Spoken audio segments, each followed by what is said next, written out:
स्वागत है बच्चों आपका दिव्या मैम की साइंस क्लास में। कैसे हो आप सब लोग। क्लास 10 का पाठ हमने 3 पार्ट्स में पूरा कर लिया है। तो अब हम प्रश्न उत्तर करेंगे बच्चों, जो पेज नंबर 16 पर दे रखे हैं ना, पीछे वाले प्रश्न, उन प्रश्नों के उत्तर करेंगे। तो लीजिए पहला प्रश्न देखिए बच्चों। प्रश्न 1, नीचे दी गई अभिक्रिया के संबंध में कौन सा कथन असत्य है। PbO plus C arrow Pb plus CO2, ये हमारी अभिक्रिया है बच्चों। इस अभिक्रिया के बारे में 4 कथन दे रखे हैं, A, B, C और D। ये चारों कथन में से हमें छांटना है कि कौन सा कथन असत्य है। तो बच्चों जितना हमने पढ़ा है, अगर आपने इसके वीडियो नहीं देखे तो पहले मैं बोलना चाहूंगी आप पार्ट 1, पार्ट 2 और पार्ट 3 पहले पार्ट के वीडियो अवश्य देख लेना, क्योंकि उन्हीं में से ये प्रश्न उत्तर बने हैं, तभी आपको इनके उत्तर आसानी से समझ आएंगे। तो A है सीसा अपचयित हो रहा है, B ये असत्य कथन है, D CO2 उपचयित हो रहा है, C कार्बन उपचयित हो रहा है, D लेड ऑक्साइड अपचयित हो रहा है। तो बच्चों मैं आपको बता दूं कि जो अभिक्रिया होती है उसमें बाएं हाथ की तरफ यानी LHS की तरफ अभिकारक होते हैं और राइट हैंड की तरफ उत्पाद होते हैं। तो अभिकारक जो होते हैं उनका ही अपचयन या उपचयन होता है, उत्पादों का अपचयन और उपचयन नहीं होता। तो सीसा, आप देखिए सीसा इस अभिक्रिया में दाएं हाथ की तरफ है, तो वह अपचयित हो रहा है, तो वह क्या है, एक उत्पाद है, तो उत्पाद का अपचयन नहीं हो रहा। बी कथन है CO2, तो CO2 क्या है, CO2 भी एक उत्पाद है, ये नहीं चल रहा, सिर्फ वही चल रही है। तो CO2 भी एक उत्पाद है, CO2 का उपचयन हो रहा है। ये कथन भी असत्य है, क्योंकि मैंने आपको बताया ना उत्पादों का उपचयन और अपचयन नहीं होता। तीसरा कथन है कार्बन उपचयित हो रहा है, तो कार्बन बच्चों अभिक्रिया में उल्टे हाथ की तरफ यानी LHS की तरफ है, तो इस कार्बन का उपचयन हो रहा है। उपचयन यानी कि इस कार्बन से ऑक्सीजन जुड़ रही है। आप राइट हैंड साइड की देखिए, कार्बन से क्या बन गया, कार्बन डाइऑक्साइड बन गई। तो इस कार्बन डाइऑक्साइड जुड़ने को उपचयन कहते हैं या ऑक्सीकरण कहते हैं। अब है D, lead oxide, lead oxide अपचयित हो रहा है। तो लेड ऑक्साइड जो है ये उल्टे हाथ की तरफ पहला अभिकारक है हमारा। इस लेड ऑक्साइड से ऑक्सीजन क्या हुई, हट गई और ये बन गया सीसा यानी Pb, तो इसका भी अपचयन हो गया, यानी ऑक्सीजन का हटना अपचयन कहलाता है।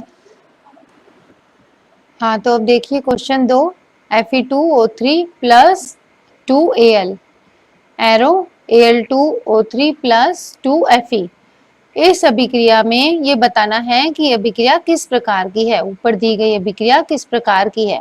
तो बच्चों A, B, C, D 4 option दे रखे हैं। क्या ये संयोजन अभिक्रिया है, द्विविस्थापन है, वियोजन है या विस्थापन है। तो आप देखिए इसमें Fe2O3, इसमें Al यानी इस एल्युमिनियम ने Fe को विस्थापित कर दिया है और इस एल्युमिनियम ने जगह ले ली है Fe की, तो अब ये बन गया है Al2O3। तो इसका मतलब ये कैसी अभिक्रिया है, यह एक विस्थापन अभिक्रिया है।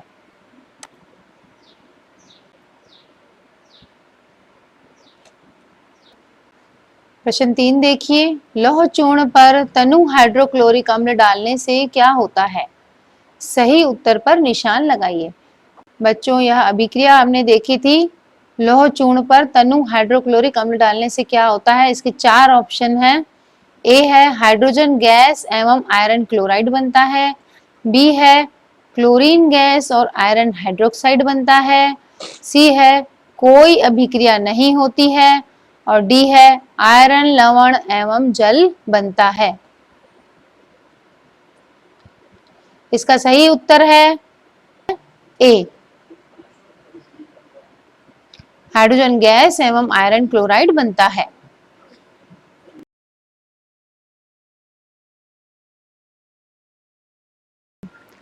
क्वेश्चन नंबर 4 देखिए, संतुलित रासायनिक समीकरण क्या है? रासायनिक समीकरण को संतुलित करना क्यों आवश्यक है? उत्तर, ऐसा रासायनिक समीकरण जिसमें तीर के निशान के बाईं और दाईं ओर के तत्वों के परमाणुओं की संख्या समान हो, संतुलित रासायनिक समीकरण कहलाता है। उदाहरण के लिए बच्चों ये देखिए, ये है magnesium plus oxygen arrow MgO। यह एक असंतुलित रासायनिक समीकरण है। मैंने बताया था आपको, रासायनिक अभिक्रिया में लेफ्ट हैंड साइड यानी बाईं तरफ अभिकारक होते हैं और दाईं तरफ उत्पाद होते हैं। यह एक असंतुलित रासायनिक समीकरण है। तो बच्चों, इसको संतुलित करने का जो पूरा तरीका मैंने आपको बताया है मेरे पहले के वीडियोस में, 10th क्लास के पहले पार्ट के पार्ट 1 में, 2 में और 3 में। तो पहले आपको वो तरीका पूरा समझना पड़ेगा, उसके अकॉर्डिंग ही आपको ये समीकरण संतुलित करने का तरीका आएगा। इसमें मैग्नीशियम के आगे हमने 2 का अंक लगा दिया, प्लस ऑक्सीजन, ये दोनों मिलके हो गए 2 MgO। यह एक संतुलित रासायनिक समीकरण है। तो बच्चों, रासायनिक समीकरण को संतुलित करना क्यों आवश्यक है? इसमें हमने कक्षा 9 में पढ़ा था द्रव्यमान संरक्षण सिद्धांत। इस सिद्धांत के अनुसार किसी भी रासायनिक अभिक्रिया में तत्वों के परमाणुओं का न तो निर्माण हो सकता है और न ही विनाश हो सकता है। यानी कि बच्चों, जो हमने द्रव्यमान संरक्षण का नियम पढ़ा था, उसके अनुसार कोई भी रासायनिक अभिक्रिया होती है उसमें LHS यानी कि लेफ्ट हैंड साइड यानी बाईं तरफ जितने अभिकारक होते हैं, दाईं तरफ उतने ही उसके उत्पाद के परमाणु होते हैं। तो ये दोनों बराबर होने चाहिए, तभी वो समीकरण संतुलित कहलाती है। तो इसमें कौन सा नियम लगता है? द्रव्यमान संरक्षण का नियम लगता है। अच्छा, अब रासायनिक समीकरण जो होती है, बल्कि रासायनिक अभिक्रिया में तत्वों के परमाणुओं का पुनर्व्यवस्था होती है। यानी कि जो रासायनिक समीकरण होती है, इसमें न तो परमाणु बनते हैं न खत्म होते हैं, केवल क्या होते हैं? रीअरेंज होते हैं बच्चों। रीअरेंज होने का मतलब होता है एक तरफ से दूसरी तरफ वो अरेंज किए जाते हैं। इसलिए रासायनिक समीकरण को संतुलित करना आवश्यक होता है। क्वेश्चन नंबर 5 देखिए, निम्न कथनों को रासायनिक समीकरण के रूप में परिवर्तित करके उन्हें संतुलित करना है। तो बच्चों, हमें रासायनिक समीकरण शब्दों में दे रखी है, कथन में दे रखी है, उसको पहले हमें रासायनिक समीकरण के प्रतीकों में लिखना है और लिखने के बाद उसको संतुलित करना है। तो पहला कथन हम देखते हैं, नाइट्रोजन हाइड्रोजन गैस से संयोग करके अमोनिया बनाता है। तो बच्चों, इस प्रश्न को हल करने के लिए सबसे पहले हमें मालूम होना चाहिए कि नाइट्रोजन को लिखते कैसे हैं, हाइड्रोजन को कैसे लिखते हैं और अमोनिया का सूत्र क्या होता है, यानी अमोनिया को कैसे लिखते हैं।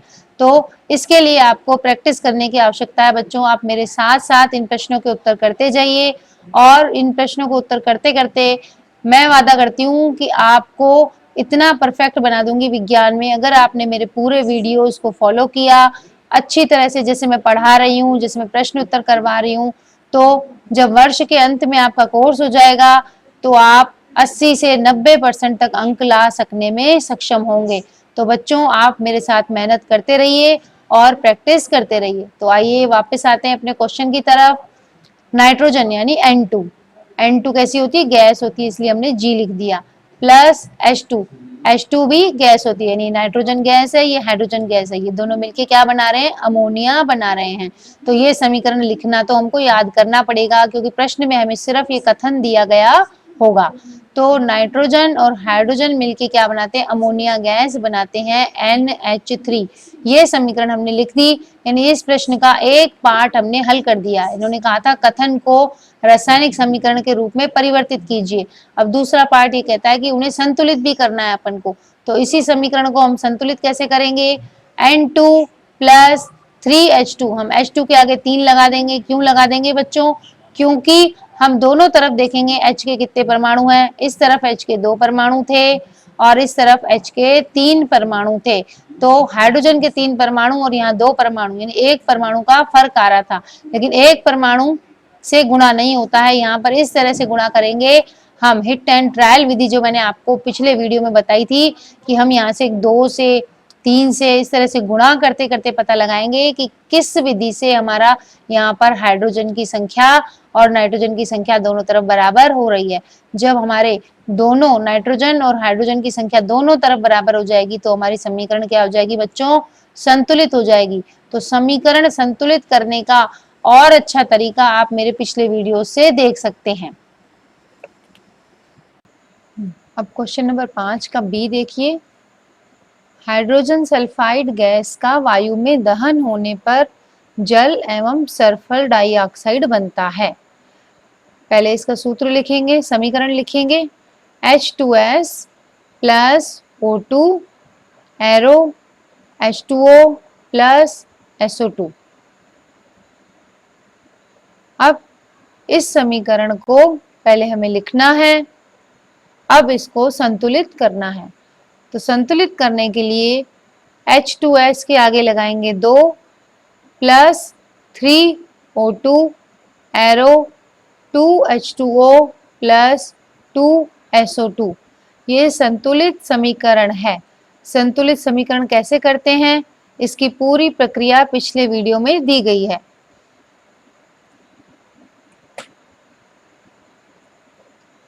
क्वेश्चन नंबर 5 का सी। एल्युमिनियम सल्फेट के साथ अभिक्रिया कर बेरियम क्लोराइड एल्युमिनियम क्लोराइड एवं बेरियम सल्फेट का अवशेप देता है। इस अभिक्रिया के कथन को हमें रासायनिक समीकरण के रूप में लिखना है। तो इसकी रासायनिक समीकरण इस प्रकार से होगी बच्चों, Al2SO4 का whole thrice plus BaCl2 arrow AlCl3 plus BaSO4।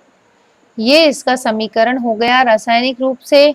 अब इस समीकरण को संतुलित करने की विधि है Al2SO4 का होल थ्राइस प्लस 3BaCl2, यानी BaCl2 के आगे लगेगा 3 एरो 2AlCl3 प्लस 3BaSO4, यानी 3BaSO4 बेरियम सल्फेट। ये इसका संतुलित समीकरण है।